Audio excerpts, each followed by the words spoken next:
चलिए हिंदी व्याकरण में आज हम लोग शब्द के बारे में पढ़ेंगे, पद के बारे में पढ़ेंगे, संज्ञा के बारे में पढ़ेंगे और संज्ञा के बारे में हम बेसिक जान लेते हैं। जैसे शब्द,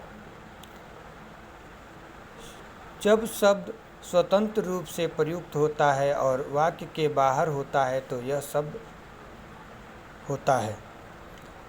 जब किसी भी शब्द को अगर हम किसी वाक्य से बाहर बोलेंगे या लिखेंगे तो क्या कहलाएगा? शब्द। जैसे कि हम लिख दें मोहन, रोहन, सोहन, पढ़ना, लिखना, हंसना, ये सारे क्या कहलाएंगे? शब्द कहलाएंगे। अगर ये अलग हैं तब, जैसे मैंने लिख के दिखाया हुआ है एग्जाम्पल में, पढ़ना, मोहन, लिखना, राधा, विश्वास, आज्ञा, अपराध आदि, ये सारे अलग अलग हैं, इसीलिए क्या है? शब्द हैं। पद, वाक्य कहलाते हैं। अगर मान लीजिए हम कोई वाक्य बना रहे हैं, जैसे कि राहुल पढ़ता रहता है, राधा विद्यालय जाती है, तो ये एक तरह का वाक्य है और इसमें जितने भी शब्द प्रयोग हुए हैं वो क्या कहलाएंगे?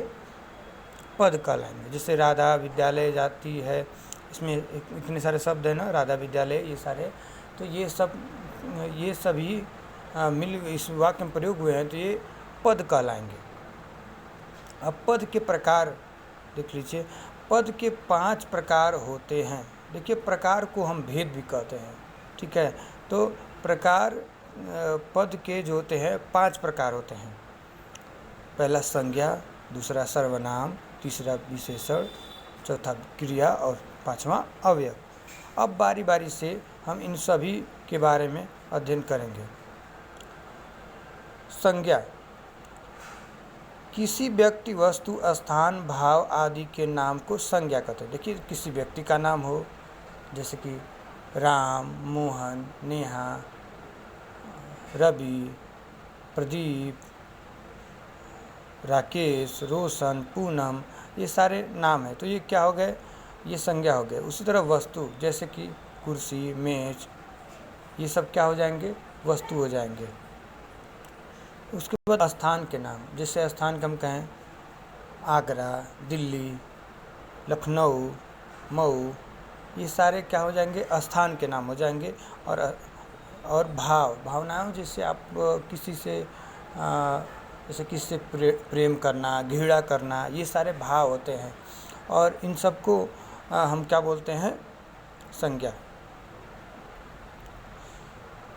अर्थात संज्ञा को नाम भी कहता है। अगर एक तरह से देखो तो संज्ञा को नाम भी हम कह सकते हैं। किसी के नाम को हम संज्ञा कहते हैं, बात समझ जाएंगे।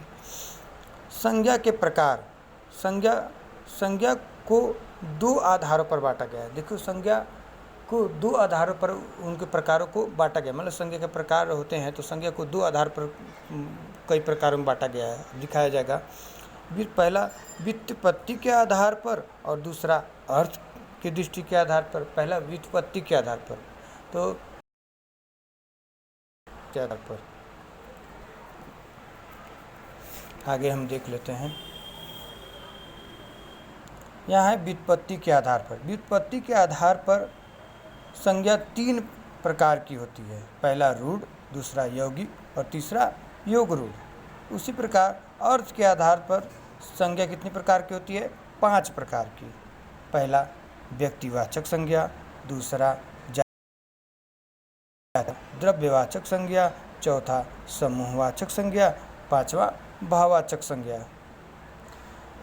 ये हो गया, ये सारे संज्ञाओं को हमने बता दिया और इनके संज्ञाओं के प्रकार को बता दिया और फिर इनको विस्तार से हम बताएंगे अगले वीडियो में। आप लोग वीडियो को देखें, इसको नोट बनाएं और परीक्षा की तैयारी इसी से करें, ये आपको बहुत मदद देगा।